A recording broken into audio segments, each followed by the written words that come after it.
Police. সামাজিক অবক্ষয় রোধে ফেসবুক সহ ইন্টারনেট সেন্সরশিপের আওতায় আনা প্রয়োজন বলেও মনে করেন বাংলাদেশে সফররত world information technology and services alliance website chairman Santiago Gutierrez. মঙ্গলবার সন্ধ্যায় বাংলাদেশ কম্পিউটার সমিতি বিসিএস আয়োজিত এক মতবিনিময় সভায় তিনি জানান, নারী ও শিশুদের যৌন হয়রানি, রাষ্ট্রের স্বাভাবিক শান্তিপূর্ণ অবস্থান নষ্ট করা সহ নানা গুরুতর অপরাধ এখন সংঘটিত হচ্ছে ইন্টারনেটের মাধ্যমে।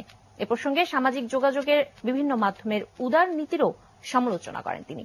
তবে মত প্রকাশের স্বাধীনতার বিষয়টি গুরুত্বপূর্ণ উল্লেখ করে তিনি বলেন, যথেচ্ছ ব্যবহার না করে নিজেদের অর্থনৈতিক উন্নয়নে ইন্টারনেটকে কাজে লাগাতে হবে।